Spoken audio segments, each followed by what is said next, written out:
Bonjour tout le monde. Je me présente Jonathan Durand-Folco. Je suis professeur à l'École d'innovation sociale Élisabeth Bruyère à l'Université de Saint-Paul, qui est présente à Ottawa. Et aujourd'hui, en fait, je suis heureux de pouvoir animer cette discussion qui s'annonce très riche, qui va porter sur la question écologique à, à partir d'une perspective critique sur les relations de pouvoir et les rapports de classe qui essaient de s'approprier l'enjeu écologique. C'est moi qui vais animer cette discussion, mais notre invité aujourd'hui, notre grand conférencier, Jean-Baptiste Comby, il est sociologue et chercheur au Centre d'analyse et de recherche interdisciplinaire sur les médias. Et au centre, il est aussi, il est maître de conférence, pardon, au Centre nantais de sociologie. Donc, on a un conférencier outre-mer aujourd'hui qui a bien accepté de participer à ce colloque. Vous avez déjà eu, je crois, l'occasion de voir sa présentation, sa conférence longue d'une durée d'1 heure, où il a eu le temps d'aborder une diversité d'enjeux, les résultats de son enquête sur les milieux de la transition, que ce soit du milieu des affaires ou du niveau des milieux militants aussi, et les brouillages de frontières qu'il peut y avoir entre ces différents discours et approches sur la transition écologique. Sans trop entrer dans le vif du sujet, parce que je vais laisser la place à mon invité, j'aimerais juste le présenter légèrement. Comme je l'ai dit, il est d'abord un sociologue, un chercheur critique qui est présent, comme je l'ai dit, au Centre d'analyse et de recherche interdisciplinaire sur les médias. Il est maître de conférence au Centre nantais de sociologie. Non, pardon. Et dans un autre centre de recherche, il est maître de conférence, pardon, à l'Institut français de presse de l'Université Paris 2 en Panthéon-Assas. Je me suis trompé au niveau de son affiliation ici. Il a étudié la construction publique et les appropriations sociales du problème climatique en France dans les années 2000. C'est, disons, une de ses premières recherches d'ampleur. Ensuite, cette recherche a donné lieu à diverses publications, dont un ouvrage paru en 2015 aux éditions Raison d'agir, dont le titre est La question climatique, genèse et dépolitisation d'un problème public. Jean-Baptiste Comby, il propose une première analyse des enjeux environnementaux en termes de rapport de classe. Il travaille aussi depuis affiner ce prisme, notamment en resserrant la focale au niveau des fractions de classe. Donc, il va vous présenter peut-être un peu plus ce qu'il entend par là.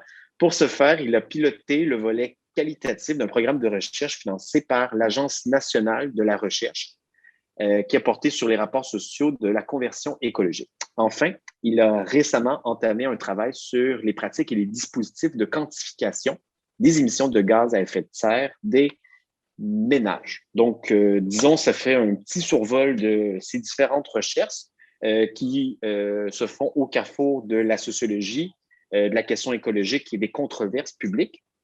Et sans plus tarder, pour vous dire, on dispose d'1 heure pour cette conférence. Mais ça va prendre la forme davantage d'une discussion. Je vais laisser la parole à notre invité pendant une dizaine de minutes environ pour qu'il puisse resituer son propos, peut-être amener les grandes lignes de ses thèses, de ses principaux arguments dans sa présentation. Et après, on va ouvrir avec une période d'échange de questions. Donc, si vous avez des questions, n'hésitez pas à les écrire dans le chat, dans la conversation à droite de votre écran. Cette conférence est traduite en français et en anglais également, et je vais essayer de reprendre les principales questions dans l'ordre et essayer de les synthétiser entre elles lorsqu'elles se combinent pour pouvoir les poser à notre invité. Sans plus tarder, je lui laisse la parole et je vous souhaite une belle discussion ce matin à propos de la question écologique. Merci beaucoup d'être présent aujourd'hui avec nous, Jean-Baptiste Comby. Merci beaucoup, Jonathan, pour cette très précise et complète présentation. Merci également plus largement à toute l'équipe organisatrice pour l'organisation de ce colloque très stimulant et je dirais même important de mon point de vue, tant les enjeux qui sont abordés sont, on l'a vu, voilà, quand on écoute les présentations ou hier soir avec Nancy Fraser, qui sont d'une vive actualité, avec une forme d'urgence autour de ça. Bon. Alors peut-être pour juste dire un petit peu comment moi je suis, pour peut-être des éléments sur mon parcours et mon ancrage un peu théorique, ce qui permet peut-être de mieux comprendre aussi la présentation que j'ai proposée. Quelque part, je suis entré dans les enjeux écologiques et dans l'environnement un peu par hasard, au milieu des années 2000, où en fait, j'étais surtout formé à la sociologie et j'étais pas vraiment spécialiste d'environnement à l'époque. Et j'avais hésité d'ailleurs à travailler sur la question de l'eau. Et puis, en fait, je voulais regarder une problématique qui avait toutes les chances de devenir, enfin, un enjeu environnemental qui avait toutes les chances de devenir majeur dans le débat public. Puisque mon point de départ, c'est en 2004, consiste à vouloir faire une sociologie des problèmes publics, de s'inscrire dans ce courant-là, mais en essayant de regarder aussi comment les individus, selon leurs propriétés sociales, s'approprient le problème public en question. Et donc, de relier à la fois l'offre de discours, de politique autour d'un problème, et l'offre de cadrage d'un problème, et puis la façon dont les personnes se forment un point de vue, en s'appuyant ou pas sur les médias, et en fait, on verra qu'ils s'appuient relativement peu sur les médias, ce qui invite aussi à mettre à distance, ce que la sociologie des médias fait depuis longtemps, hein, à mettre à distance l'idée reçue, qui est une idée bien reçue, selon laquelle les discours, les médias et la communication auraient des effets puissants sur ce que les gens pensent et font. Idée qui est d'ailleurs très forte, on y reviendra sans doute tout à l'heure, chez les protagonistes de la cause environnementale, qu'il s'agisse des définisseurs des politiques publiques ou des militants. Et en fait,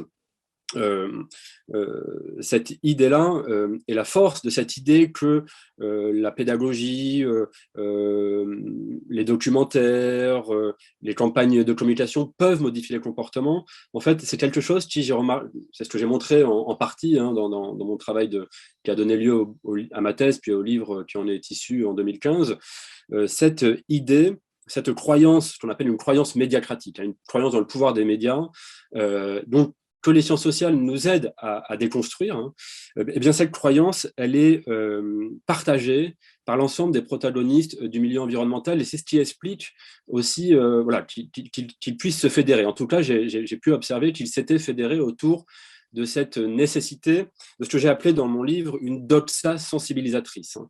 La nécessité de rendre sensible pour faire prendre conscience. Hein. Ce sont les deux définitions du verbe sensibiliser, hein, rendre sensible, rendre palpable, dans l'idée de faire prendre conscience. Bon. Et chacun à leur façon, donc les militants, les hauts fonctionnaires, les scientifiques et les experts qui pouvaient coopérer avec les uns comme avec les autres, les journalistes spécialisés dans l'environnement, en fait, se sont unis d'une certaine façon et se sont souvent retrouvés et se sont unis derrière cette croyance, cette doxa sensibilisatrice, cet effort de rendre le sujet palpable et donc de le rendre concret. Parce qu'il y avait aussi l'idée que le changement climatique, finalement, c'était un problème global, perçu comme diffus, lointain dans le temps et dans l'espace. Hein. En tout cas, il y a 15 ans, c'était vraiment perçu comme ça, à l'inverse des problèmes environnementaux plus territorialisés, comme des pollutions de rivières, par exemple, ou la question des pesticides, etc. Bon. Et donc, il y avait un souci de rendre concret ce problème pour que tout le monde puisse s'en emparer. Voilà, ce qui a pu donner lieu à des choses assez cocasses, comme une en 2006 du Nouvel Observateur qui titrait Réchauffement climatique, pourquoi la France sera la plus touchée. Bon.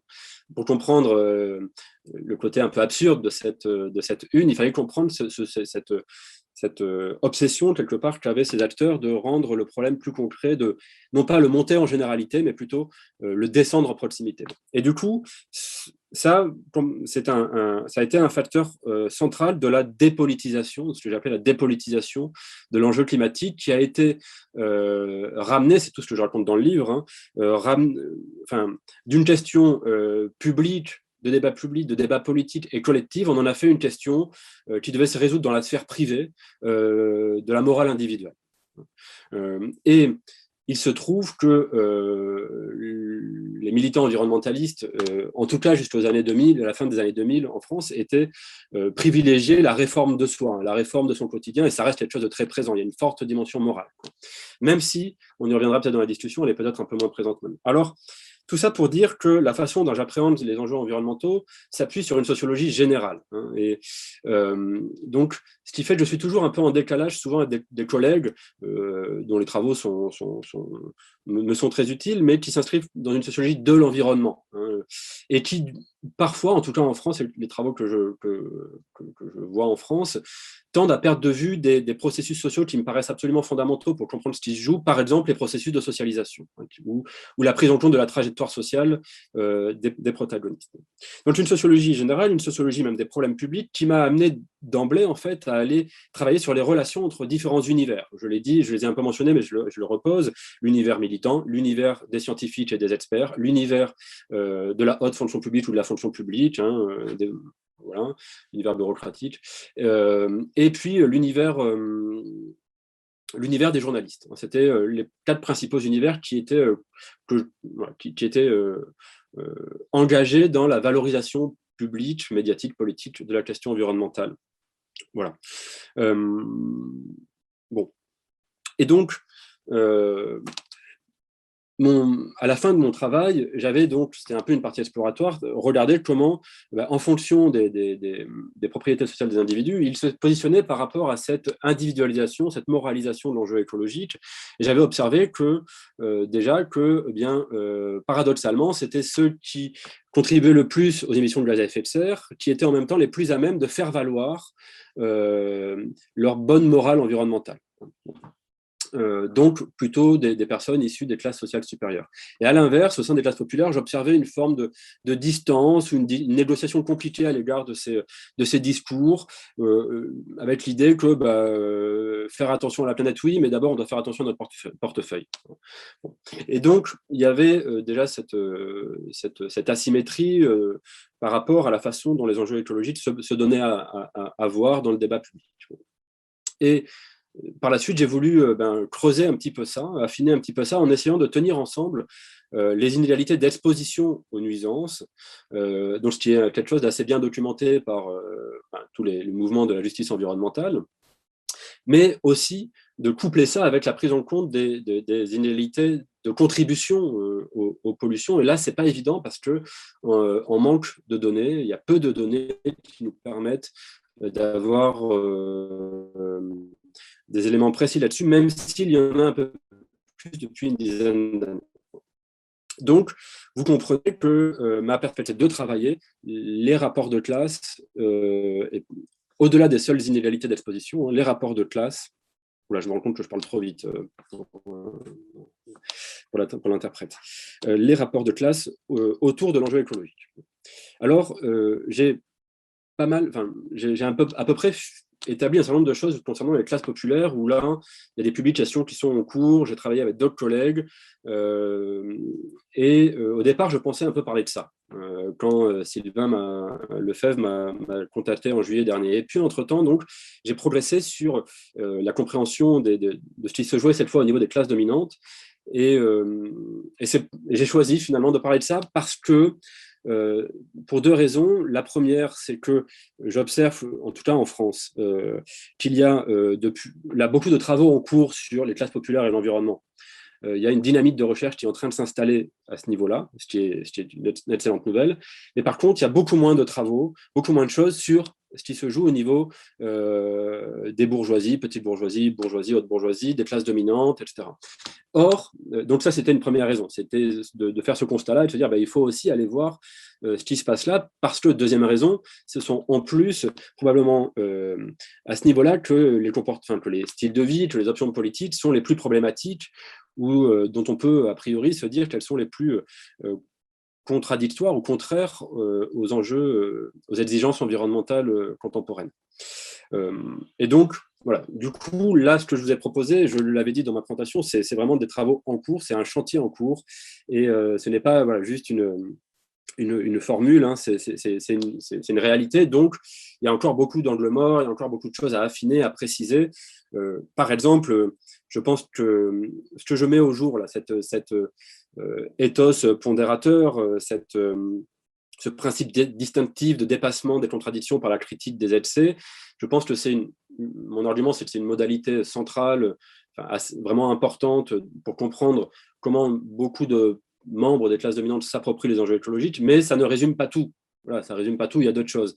Et par exemple, j'ai commencé donc à proposer de travailler sur bourgeoisie culturelle versus bourgeoisie économique, donc sur ces 2 fractions un peu classiques, hein, qu'on retrouve fréquemment au sein des classes dominantes. Mais par exemple, je pense qu'aux franges périphériques de la bourgeoisie culturelle ou aux franges périphériques de la bourgeoisie économique, il y a certainement des choses qui se jouent et peut-être des ruptures plus fortes. Là où moi, j'ai plutôt observé des logiques de convergence. Voilà, donc ça serait à travailler, mais, et je vais finir là-dessus peut-être, parce que je crois que ça fait un petit moment que je parle, mais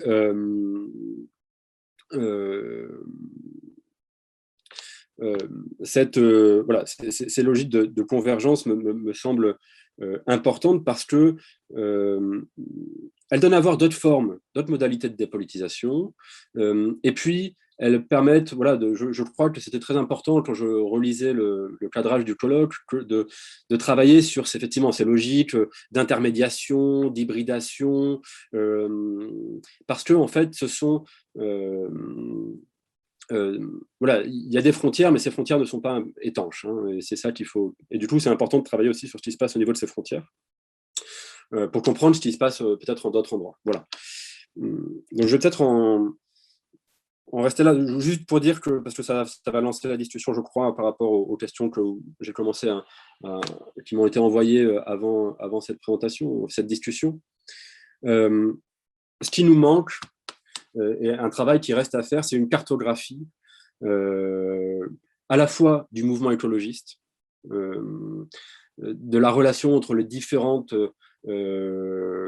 traditions écologistes, les différentes écologies politiques et les différentes pratiques militantes que ça donne.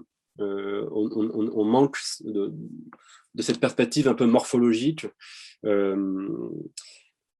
De la même façon qu'on manque d'une vision aussi structurale des classes dominantes, alors que pour les classes populaires, il y a eu des enquêtes en France récentes, très récentes, qui ont donné des publications encore il y a quelques mois majeures, qui nous permettent de comprendre comment se structurent aujourd'hui les classes populaires en France. Donc, du coup, travailler sur le rapport à l'enjeu écologique, on peut voir, on a ce point d'appui qu'on n'a pas pour les classes dominantes, ce qui rend les choses un peu plus difficiles. Voilà.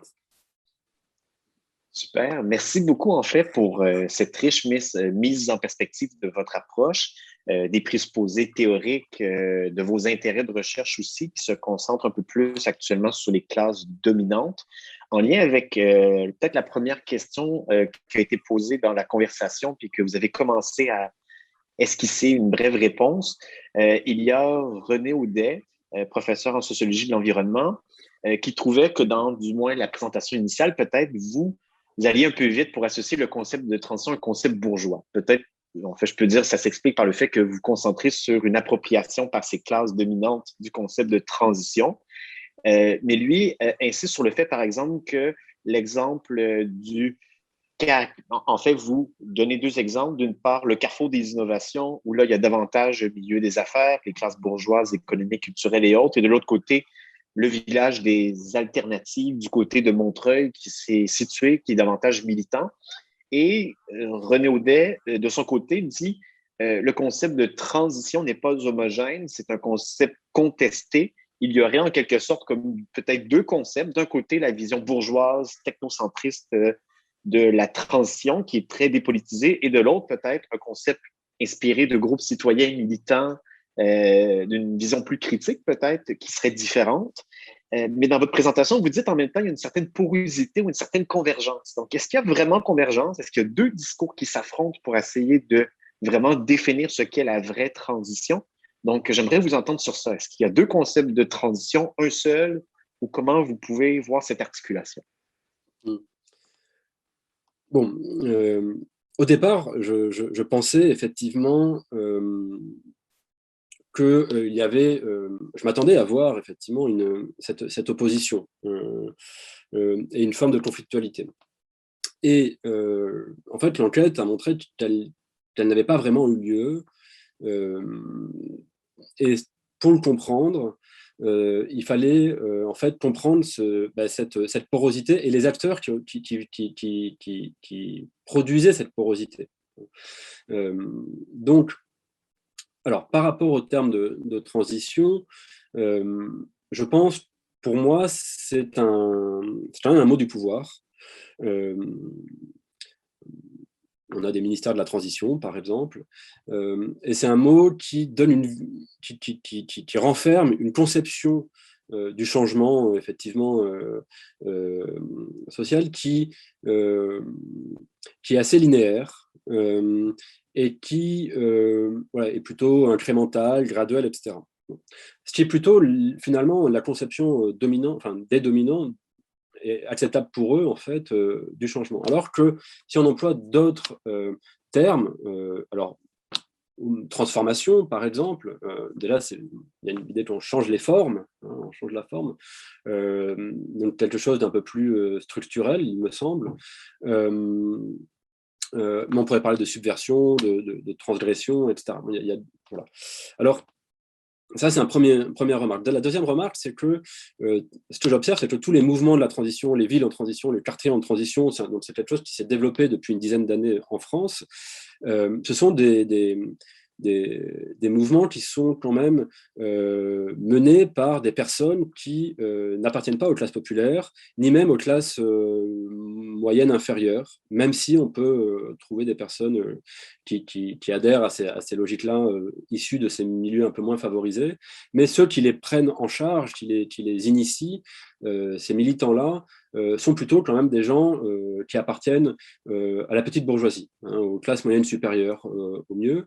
Là-dessus, je renvoie, dans une question que j'avais posée à Flore Avellino sur le chat, j'avais renvoyé au travail d'un collègue qui s'appelle Adrien Mallier, qui a enquêté sur les militants d'Alternativa, notamment leur relation avec les membres des classes populaires, et il montre à quel point il y a un écart, il y a une incompréhension. Bon.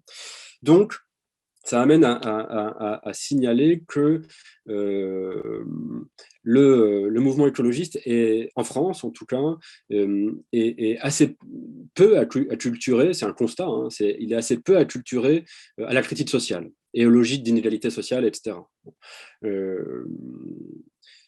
Voilà, donc je dirais que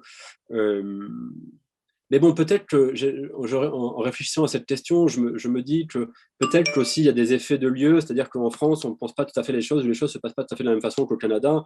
Ce qui me fait dire que, par exemple, comme je l'avais dit dans ma présentation, le concept d'innovation, en France, il n'est pas tellement utilisé dans le milieu écologiste. On va plutôt parler d'alternative. On va plutôt préférer un autre mot qui est marqué différemment, qui renvoie à un imaginaire différent. Et donc le mot de transition, pour moi, c'est un mot qui est peut-être un enjeu il y a peut-être un enjeu de concurrence sur ce qu'on met derrière, mais ça reste quand même marqué comme un mot des franges supérieures de la société, quoi. Super, merci beaucoup. Donc, ce que je vois, du moins dans votre interprétation, il y aurait une forme de convergence ou de synergie à la fois conceptuelle, discursive, avec, disons, entre transition, innovation ou innovation sociale faible, comme on l'entend un peu dans les milieux de la recherche du CRIS, où on distingue une vision forte des innovations sociales en termes d'alternatives, de démocratisation des processus, de critique du système dominant. Donc, il y aurait une synergie de ce côté. Peut-être de façon complémentaire, Sylvain Lefebvre amène deux questions en ce sens. Si on va voir un peu sur les franges ou les barres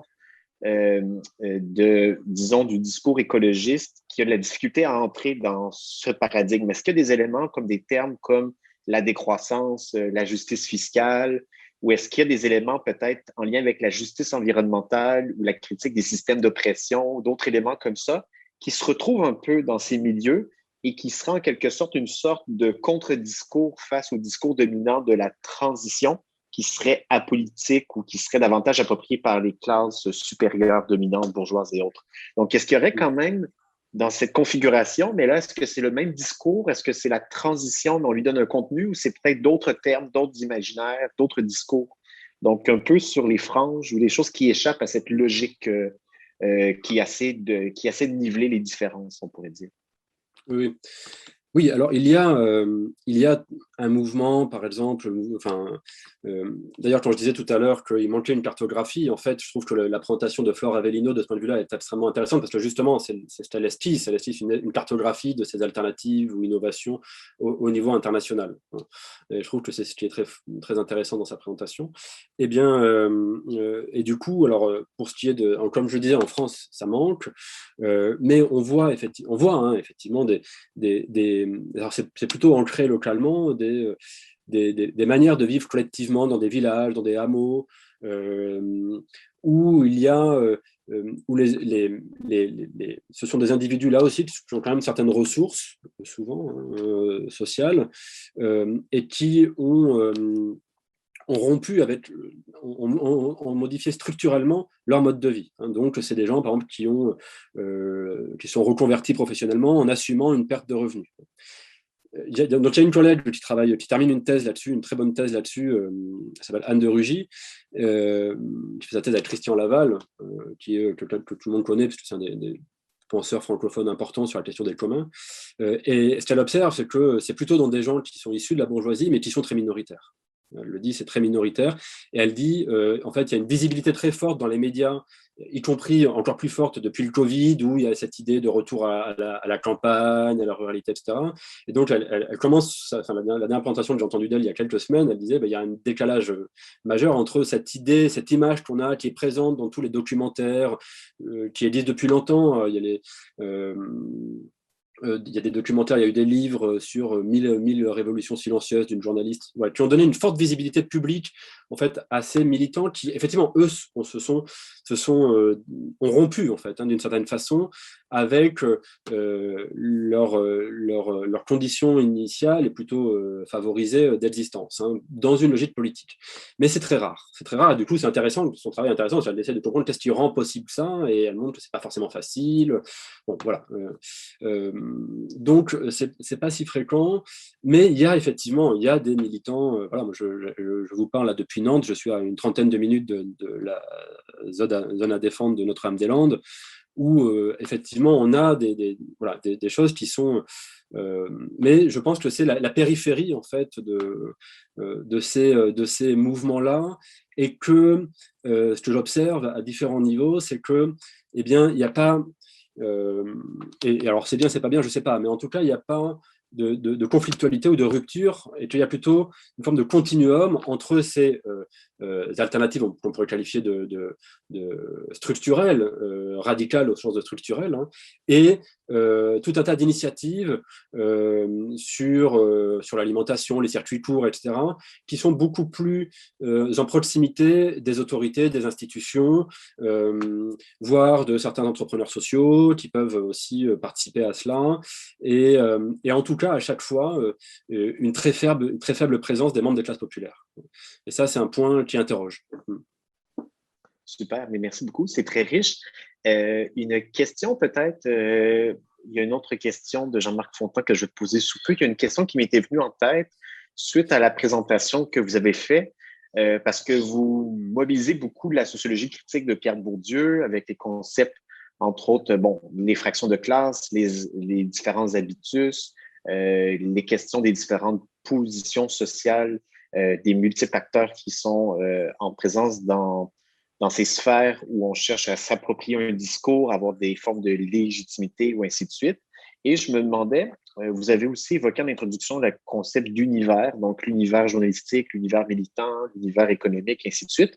Donc, avec le concept de champ, entre autres chez Pierre Bourdieu, je me demande si on peut concevoir, disons, les espaces que vous décrivez, que ce soit les villages d'alternatives, les carrefours d'innovation, où on pourrait concevoir en fait tout ce qui est en termes d'innovation durable ou environnementale comme étant constitué de plusieurs acteurs qui forment un champ à part entière. Donc, qui a ses propres règles de discours, ses propres enjeux, l'enjeu étant la transition avec un grand T, puis les acteurs qui cherchent à avoir de la légitimité, à acquérir différentes ressources, à faire avancer leur intérêt au sein de ce champ. Donc, est-ce que c'est un champ ou plutôt on doit d'abord concevoir la transition comme un concept flou qui circule parmi différents champs et qui est approprié différemment dans un champ journalistique, un champ militant, un champ économique, un champ médiatique de la recherche. Donc, je me demandais en fait, est-ce que vous avez utilisé le concept de champ dans vos théories? Est-ce que ça vous aide ou comment vous pourriez l'introduire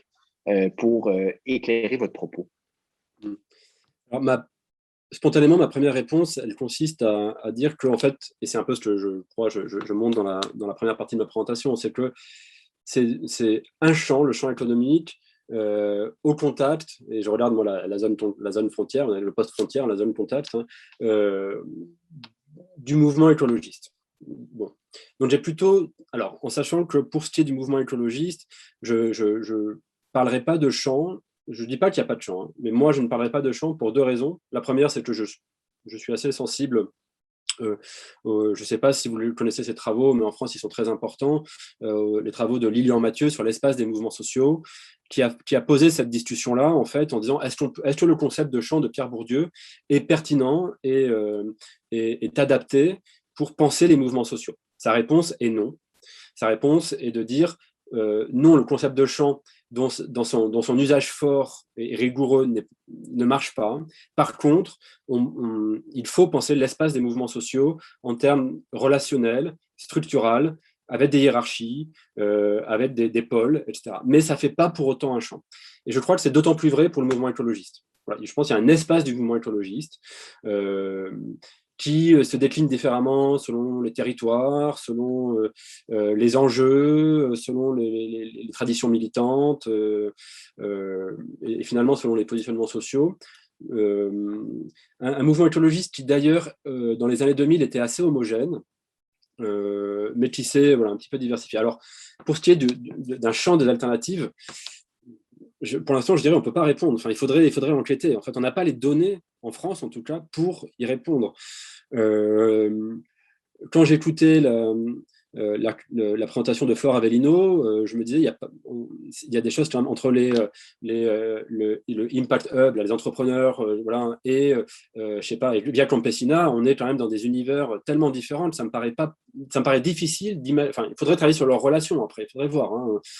Mais donc j'emploierais des concepts plus faibles, mais plus pertinents pour penser, plus utiles pour penser ce qu'on cherche à penser. Donc les concepts d'espace social ou de mouvement ou d'arène éventuellement.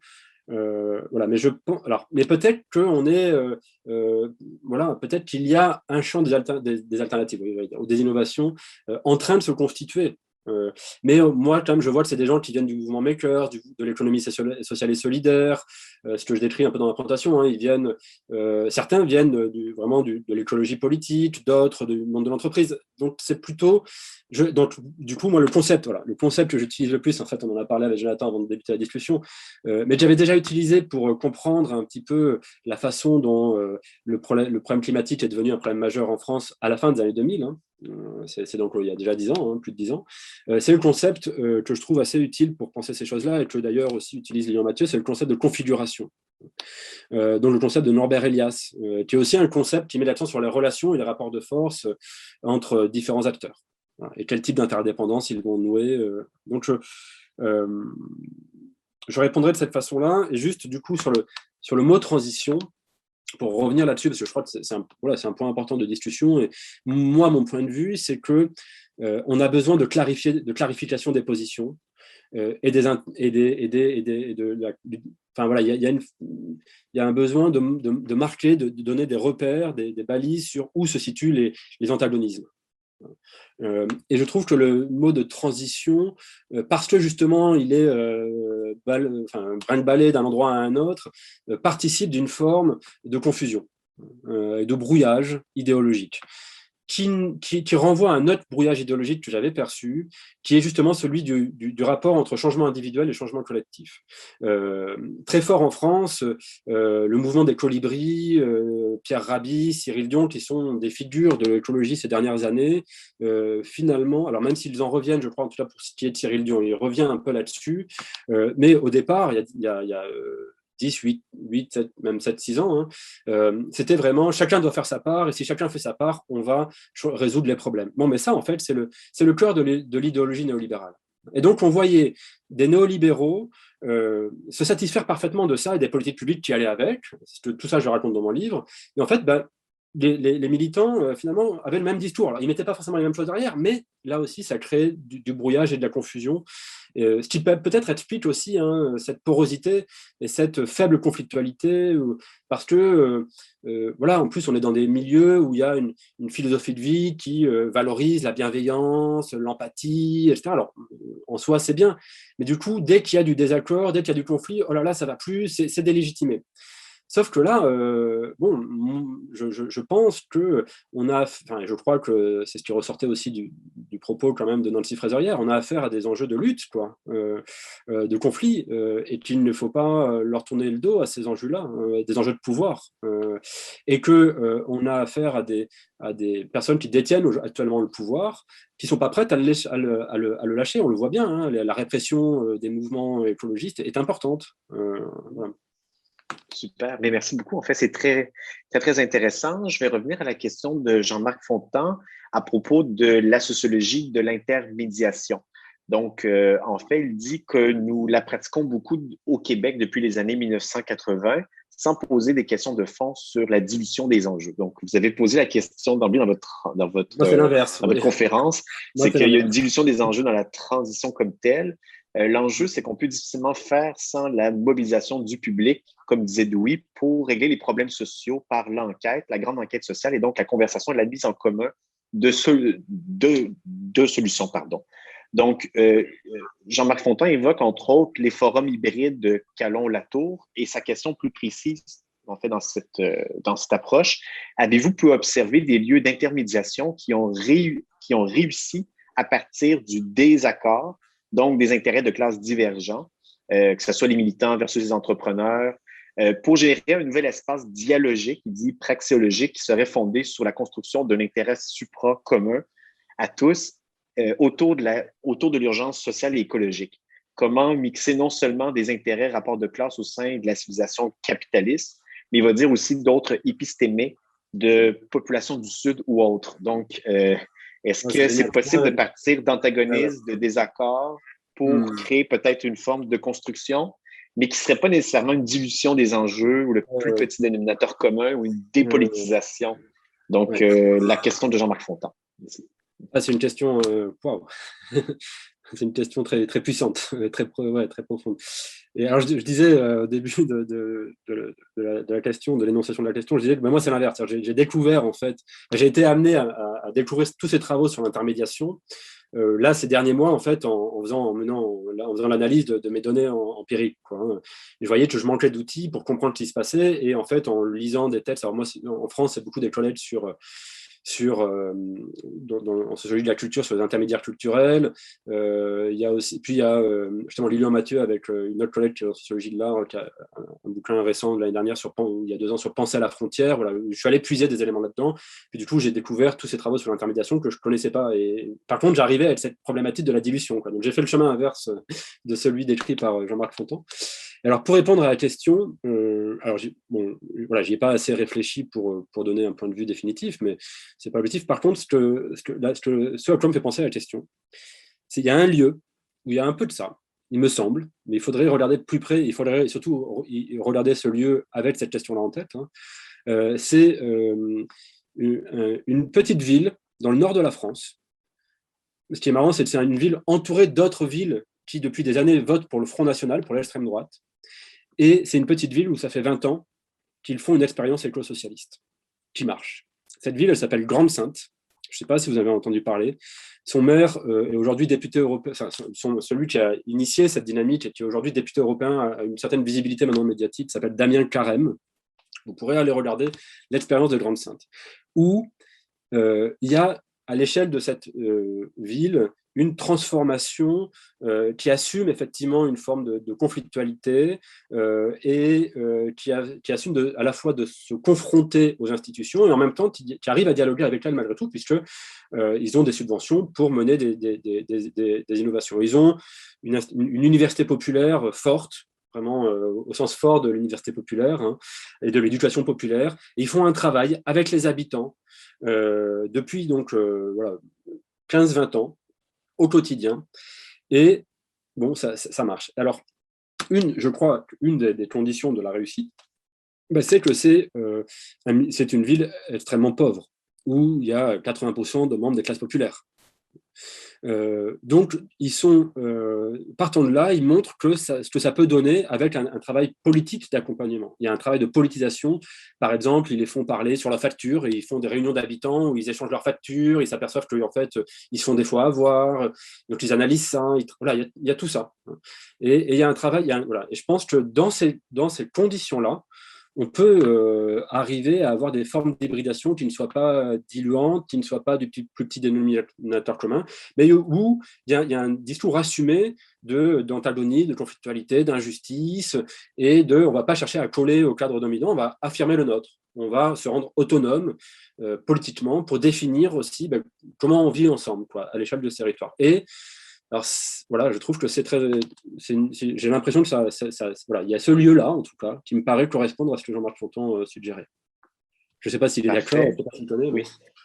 Oui, mais merci beaucoup. Peut-être pour rebondir, il a posé une autre question, mais je vais essayer de la synthétiser un peu. Donc, lui, il se réfère aux travaux de Marx qui parlent de transformation, entre autres, comme le passage, en fait, du concept de subsomption. Donc, il reprend un peu du Marx et Maurice Godelier, entre autres.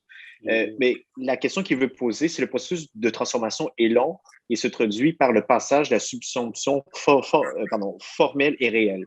Votre conception de la transformation que vous proposez, donc vous dites qu'on parle beaucoup de transition comme un processus linéaire sans aspérité. Il faudrait peut-être plutôt parler de transformation. Donc, de votre côté, est-ce que ça réfère au temps court, au temps long, à des processus, comment ça pourrait s'échelonner dans le temps et quelle pédagogie transformatrice va être requise pour faire ça? Donc, est-ce que votre approche est davantage réformiste, révolutionnaire? Donc, c'est un peu des débats qu'on a eu hier aussi dans les discussions. Est-ce que c'est la voie de la symbiose, les voies de la rupture et autres? Donc, question que je vous laisse ici entre vous. Ouais, j'ai posé la même question à Dominique Méda et Julia Battilana, voilà, en faisant référence aux travaux, aux propositions d'Eric Colin Wright, bien sûr. Je dirais deux choses pour répondre, en essayant de ne pas botter en touche. Et est-ce que l'interprète Saval arrive à suivre? Je me préoccupe parce que c'est important. Je pense que oui, on peut essayer de parler lentement. Parfait, super. Je dirais, je pense, mon point de vue est qu'il faut... Alors, d'abord, moi, je parle de transformation et je défends l'idée qu'il faut mieux parler de transformation sociale, donc des structures sociales. Et donc des institutions et des mécanismes au principe de l'ordre social capitaliste. Il faut transformer ça, donc ça signifie, pour reprendre Castoriadis, qu'il faut destituer l'ordre social existant pour réinstituer un ordre social qui serait basé sur une boussole axiologique différente, donc qui entraînerait une distribution des pouvoirs de toutes sortes différentes et qui s'appuierait sur des critères de ce que c'est une vie réussie ou de ce que c'est la réussite fondamentalement différents. Mais comment on fait ça? Comment on fait ça, à mon avis? En ce moment, on est dans une situation quand même critique, forte montée des autoritarismes, une forme de néolibéralisme autoritaire qui a plutôt le pouvoir en ce moment. Donc, on a envie de se dire il faut faire flèche de tout bois. Bon. Je crois qu'il faut effectivement articuler les différents répertoires d'action, et je crois que c'est une des leçons politiques de la ZAD à Notre-Dame-des-Landes, qui a été, je pense que ça faisait au moins depuis le milieu des années 90, ça faisait donc 25 ans qui n'avaient pas remporté donc en études. Et quelle est la leçon politique? C'est que leur maître mot, ça a été la composition. Ils ont composé entre le répertoire de l'expertise et du droit, qui a été fondamental pour gagner du temps, le répertoire de l'enquête publique à la John Dewey, dont faisait référence Jean-Marc Fontan, qui s'est incarné chez les naturalistes en lutte. Il y a eu un travail peu visible, mais extrêmement important des naturalistes qui ont répertorié toutes les espèces rares de la faune et de la flore sur ce territoire, pour justement faire valoir, donner des outils à la lutte au niveau de l'expertise. Et puis, toujours à l'avant de cette composition, ce qui tirait le tout et ce qui était indispensable, c'était une forme de confrontation, de résistance, de sabotage forte au pouvoir qui a essayé maintes fois de déloger les habitants de la ZAD.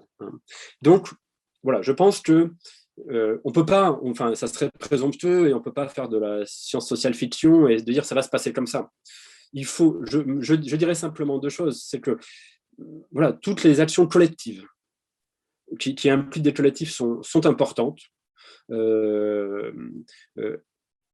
à la condition qu'elles acceptent et qu'elles valorisent les actions les plus conflictuelles et les plus subversives, notamment de sabotage, par exemple. Ce qui suppose, et c'est le deuxième point et le dernier, et à mon avis, ce qui explique aussi la prégnance de ces logiques de dilution et de pondération, etc., c'est qu'en France, l'écologie politique, elle a un peu disparu du radar pendant longtemps, elle revient un petit peu, hein, mais ça prend du temps. Et donc, il y a un travail nécessaire de repolitisation, ou de politisation des militants. Voilà, on le voit, là, les enquêtes sur les jeunes qui marchent pour le climat, c'est des jeunes vraiment issus des classes moyennes supérieures pour la grande majorité, qui ont peu de culture, ils ont une faible connaissance, parce qu'on leur a peu enseigné, parce qu'on leur enseigne de moins en moins, les inégalités, ils ne savent pas bien à quoi leur renvoie, la domination, c'est un concept, c'est un mot qu'ils n'utilisent plus, le fait qu'on est socialisé, voilà, et que donc il y a un travail de politisation, je crois, qu'il faut mener, d'éducation populaire, qui est extrêmement important, et ce qui suppose aussi de la part voilà, c'est assez frappant de voir que dans le mouvement écologiste, voilà, il y a une forme de cécité à l'égard de la critique sociale. Et c'est plutôt ce qu'on observe, c'est plutôt les militants du mouvement social, des syndicats, éventuellement d'attaque, qui peut être à la limite un peu à part, mais qui vient vers l'environnement que l'inverse. Ça, c'est très net. On l'a vu avec les Gilets jaunes. En fait, si on regarde en France, dans les 10 dernières années, il y a eu 2 grands moments de politisation. Il y a eu la ZAD, à Notre-Dame-des-Landes, cette lutte victorieuse, féroce, hein, qui a duré avec une forte intensité pendant 6 ans, hein, de 2012 à 2018. Voilà. Et il y a eu les Gilets jaunes, qui a été un autre moment très fort de politisation de la question environnementale, parce que ça a été un moment où on a rendu visible le fait que c'était ceux qui polluaient le moins, en gros, auxquels on demandait le plus d'efforts. Hein. Ça, c'est un discours qui a été assez prégnant. Voilà, donc, politisation. Et pour finir, voilà, sur comment est-ce qu'il faut... voilà, moi, je pense qu'effectivement, la révolution, si on n'a pas préparé avant les choses, enfin, j'y crois pas plus que ça. Moi, ce que je pense, c'est qu'il faut arriver à établir des institutions centrales, c'est-à-dire qui soient macroscopiques. Donc, par exemple, je trouve que de ce point de vue-là, la proposition de Dominique Méda et Julia Battilana est intéressante, c'est-à-dire transformer l'institution du travail et le marché du travail. Et une des questions que je leur posais, je leur disais, mais il faut aussi transformer l'institution scolaire, repenser la hiérarchie des enseignements, repenser le rapport à la concurrence qu'on instille très tôt, et donc versus la coopération aux élèves. Donc, il faut se battre pour reprendre le pouvoir, pour être en mesure de définir des institutions qui engendreront des expériences socialisatrices, qui donneront envie d'autre chose et d'autres aspirations, d'autres pratiques, d'autres rapports à l'autre, d'autres rapports au plus qu'humain et aux humains, etc. Je pense que c'est plutôt... Voilà, et redonner du temps, donc ça veut dire réduire le temps de travail, puisque ce travail de politisation, il suppose du temps, il suppose aussi des ressources. Vivre différemment, ça suppose d'avoir du temps. S'affranchir de la société consumériste, ça suppose du temps pour faire soi-même. Et donc, ça, c'est des choses qui ne sont pas nouvelles. Hein. Je pense à Juliette Schor, qui a fait des papiers importants là-dessus. La réduction de temps de travail me paraît être la première mesure écologique à prendre. C'est bon. Mais en lien avec les Gilets jaunes, vous avez anticipé sur une question qui venait de Marie Béga, qui se posait la question, en fait, qu'est-ce que vous pensez du mouvement des Gilets jaunes, mais plus précisément du rôle ou de l'impact de la pandémie sur les Gilets jaunes? Donc, est-ce que vous pensez que si peut-être il n'y avait pas eu cette pandémie ou autre chose, on aurait pu assister à une forme de convergence peut-être entre le mouvement écologiste, peut-être dans ses franges plus militantes, le mouvement des Gilets jaunes, pour se cristalliser à moyen-long terme, une forme de transition qui ne serait pas celle que vous décrivez dans votre conférence, mais autre chose. Mais c'est un peu pour peut-être approfondir la question des Gilets jaunes ou peut-être de la pandémie ou des convergences qu'il peut y avoir autour de ça. Si on essaye d'avoir une vision structurale, morphologique du mouvement écologiste, l'hypothèse première est assez forte que j'aurais, c'est que ce mouvement écologiste, il est davantage tourné et orienté vers les classes dominantes que vers les classes populaires. et ce qui le rend visible, c'est justement ces initiatives-là qui essayent de changer un peu cette dynamique. Mais on voit bien que du coup, ce n'est pas la norme, ce n'est pas ce qui va de soi, puisque d'ailleurs on le souligne, on le repère, on le remarque. Et donc, il y a effectivement des tentatives, notamment il y a eu des tentatives d'un certain nombre d'organisations écologiques, Extinction Rébellion, Alternativa, pour tendre la main aux Gilets jaunes, qui eux-mêmes, à travers la figure d'une des principales Gilets jaunes les plus réputées et la plus active sur ce terrain-là, qui était Priscilla Ludowski, avait tendu une main au mouvement écologiste. Je me rappelle d'une tribune avec Pablo Servigne, le collapsologue fameux. Pablo Servigne, il y avait qui avait signé aussi? Il y avait Cyril Dion qui avait signé, etc., qui disait les Gilets jaunes nous montrent la voie. Voilà. C'est intéressant quand même. Ça. Voilà, donc il y a des choses qui bougent, bien évidemment, heureusement. Hein. Mais ce qu'on observe, alors là je m'appuie plus sur des travaux, des discussions que j'avais avec des collègues qui ont observé ça de près, c'est que ça reste très compliqué. Ça reste très compliqué parce que c'est des gens qui ont des manières de parler, des manières d'être, vraiment des habitus très différents et qui du coup ont du mal à s'entendre. Hein. Bon, par exemple, il y a eu un documentaire, voilà, personnellement, je ne l'ai pas trouvé très bien fait, mais qui est en même temps très instructif sur justement cette nouvelle génération de militants écologistes autour d'Alternativa, Extinction Rébellion, etc. Et on les voit se donner rendez-vous avec les Gilets jaunes sur un pont à Paris lors d'une journée d'action. Et en fait, on voit l'addition ou la juxtaposition de deux mouvements, mais voilà, les uns écoutent les autres chanter leurs chansons, puis les autres chantent leurs chansons, mais en fait, ils ne connaissent pas les chansons des uns et des autres, et on voit que c'est compliqué. Mais ce n'est pas impossible. Je pense que c'est des difficultés surmontables, mais qui seront d'autant plus facilement surmontables qu'il y aurait une réflexivité un peu sur qui on est socialement et qui sont ces gens-là de ce milieu-là et comment créer ces connexions-là. Donc, voilà, ce qui est certain, c'est qu'il y a des tentatives, qu'il y a des choses qui se passent et qui vont continuer à se passer, parce que en France, en tout cas, depuis 2016, on est dans un cycle de conflictualité sociale qui s'intensifie. Il y a eu la loi travail, il y a eu la ZAD, on en a parlé, il y a eu les retraites, et puis les gilets jaunes. De plus en plus, il y a quand même, les militants écologistes, il me semble, font ce constat du fait qu'ils ne peuvent pas rester en marge. Voilà, et donc, il y a des acteurs qui jouent un rôle aussi, voilà, mais qu'il faudrait étudier. Hein, je pense à quelqu'un comme une personne comme Fatima Wassak, qui fait vraiment le lien entre les enjeux, les luttes écologiques, les luttes sociales, les luttes féministes et les luttes ethno-raciales une personne qui arrive à... Donc, il y a ça, et simplement, elles se heurtent à des attaques de la part de beaucoup, y compris de beaucoup cette frange réformatrice et un peu la plus dominante du mouvement écologiste qui dit non, mais ça, c'est pas possible, c'est excessif, ça manque de respect, voilà, qui fait un peu une police des mœurs qui reste quand même très forte. Voilà. En fait, c'est très riche. Je vais reprendre il ne nous reste pas beaucoup de temps. Il y avait une question d'Yves-Marie Abraham qui va un peu dans le sens de la conversation, en fait, qui pose la question. Vous avez montré dans votre exposé comment prend forme la dépolitisation de la question écologique avec le nivellement des rapports de force, de la conflictualité ou ainsi de suite. Et là, vous dites qu'il faut en quelque sorte faire un travail de repolitisation, se reposer des questions sur les trajectoires sociales, sur les enjeux, les rapports de classe et autres. Des rapports de pouvoir de façon plus large aussi.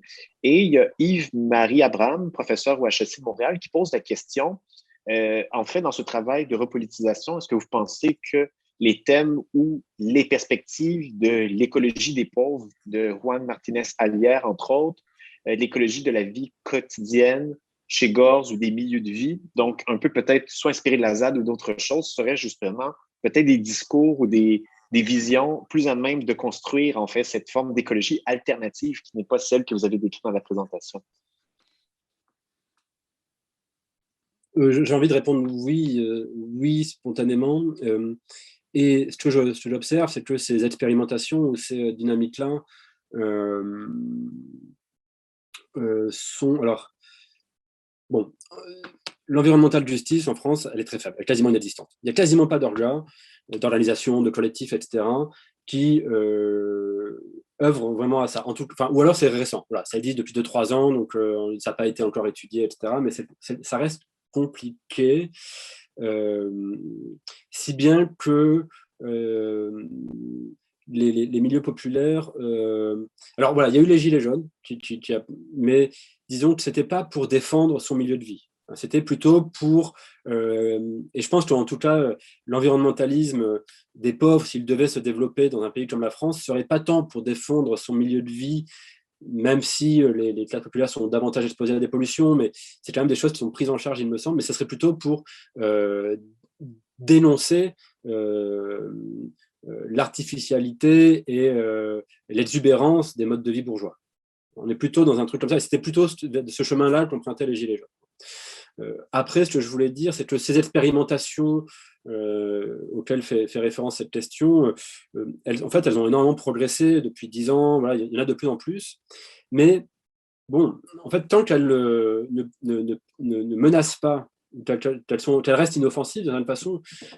Alors, bon, en même temps, il fallait les établir, c'est pas facile, hein, il faut le faire, hein, de modifier comme ça le mode de vie collectif, parce que ce qu'on voit, c'est que ceux qui vraiment voilà, endossent des modes de vie radicalement et donc un peu politiquement alternatifs, ils le font à plusieurs. Mais il y a cette croyance dans le fait que ça va essaimer, que ça va se disséminer et que petit à petit, tout le monde va les rejoindre. Bon, et que couplé à une autre croyance qui est que le capitalisme va s'effondrer tout seul. Et en fait, là, je crois que c'est justement là que s'il y avait une connaissance peut-être plus forte des logiques sociales, du capitalisme ou des conditions sociales d'adhésion à ces formes de vie collective, alternative, ils s'apercevraient que c'est pas si simple, ça va pas se passer sans doute pas se passer comme ça. Donc, comment faire? Voilà, bon, par exemple, tous les travaux sur l'agriculture biologique et le rapport des classes populaires rurales à ces néo-hippies qui débarquent, c'est un rapport de méfiance, c'est un rapport voire de critique, voire de conflit. Hein. Des chasseurs, par exemple, qui vont attaquer des lieux écologistes. Enfin voilà, donc la question, c'est comment sortir de cette un peu philosophie spontanéiste, hein, cette idée que les gens vont y adhérer spontanément. Et c'est là où je dis, il faut un travail il faut définir, il faut créer les conditions sociales collectivement pour que les individus, individuellement, adhèrent à ça. Or, on est plutôt dans une logique inverse, hein, c'est que les individus font leur petit cheminement individuel. Voilà, c'est les étapes du deuil de Pablo Servigne, par exemple. Chacun fait son petit cheminement, et puis un jour, on ouvre les yeux et ah oui, en fait, je vais aller vivre dans un éco-hameau. Il y a des gens pour lesquels ça se passe comme ça. Peut-être quelques milliers de personnes, mais là, on parle de dizaines de millions de personnes. Donc, comment faire pour que ça parle aussi à des gens qui ne sont pas disposés à... voilà. Donc, voilà ce que j'aurais à dire là-dessus. Super. En fait, je vois qu'on arrive à la fin. J'aurais peut-être une toute dernière question que peut-être que vous pouvez transformer en mot de la fin, parce qu'on va devoir interrompre malheureusement. La question de Joris Maillonchon qui pose la question sur le rôle de la recherche dans l'appropriation de la définition bourgeoise de la transition. Est-ce que peut-être avec la recherche-action, avec notre rapport à la recherche, on pourrait favoriser un autre rapport à la question écologique ou à la transition au lieu de transférer un concept qui vient du haut et qui va vers le bas, mais plutôt une approche qui part de la base et qui remonte vers le haut. Donc, le rôle de chercheur dans tous ces enjeux. Donc, je vous laisse sur ça et on va conclure. Oui, c'est une très bonne question. Je pense que oui, il y a un rôle. Il y a un rôle des chercheurs, y compris ceux qui sont, moi c'est pas trop mon cas, même, bon, mais qui font de la recherche-action, de pouvoir dire non, mais attendez, là en fait, et du coup je pense que c'est important, et c'est en tout cas, finalement ce que je me dis de mon travail, s'il peut servir à aider à repérer, parce qu'en fait ils sont hyper difficiles à repérer ces mouvements, ces mécanismes de dilution, d'appropriation bourgeoise, etc. Parce qu'il y a toujours cette idée de non, mais on est des amis, non, mais c'est super, c'est pas facile en fait. Hein. Donc il faut effectivement peut-être faire un travail de balistique, en fait, de poser des balises, de poser des repères et des lignes rouges. Voilà. Ça, c'est pas possible. Voilà. Et de redonner, de connaître et surtout reconnaître le rapport de force. Voilà. Voir où il est, être capable de dire là, en fait, on est en train de se faire avoir en douce. Quoi. Voilà, là, en fait, on veut marquer un désaccord et on l'assume. Bon, voilà. Donc, je dirais ça pour finir, voilà, faire un peu retrouver une culture du désaccord et du conflit, marquer des repères pour en fait s'armer contre ces logiques-là qui sont des logiques en plus bienveillantes. Hein. Enfin, je veux dire, c'est pas facile. Voilà. Bon, j'aurais beaucoup à dire sur mon rapport aussi aux enquêtés qui me considéraient comme un ami, etc. Donc, il fallait que moi, je marque ma distance professionnelle. Alors, j'avais cette carte-là, mais c'était pas facile. Voilà, en tout cas, merci, c'est des questions passionnantes. Merci beaucoup pour toutes ces questions qui m'ont beaucoup amené à réfléchir, qui m'encouragent, qui me font avancer. Merci beaucoup vraiment pour toutes les questions qui ont été posées par les uns et les autres. Et puis, j'espère qu'on aura l'occasion, d'une façon ou d'une autre, de poursuivre ces discussions, peut-être par la suite. Super. Merci beaucoup tout le monde pour cette belle conversation. Donc, un appel à la recherche engagée, critique retrouver les rapports de force, mais en même temps à être capable de construire des discours communs, des points de convergence à la fois aussi. Donc, merci tout le monde, bon colloque du crise, et on se retrouve à travers différents ateliers conférences qui vont suivre tout au long de la journée. Au revoir. Merci. Merci beaucoup, au revoir. Merci.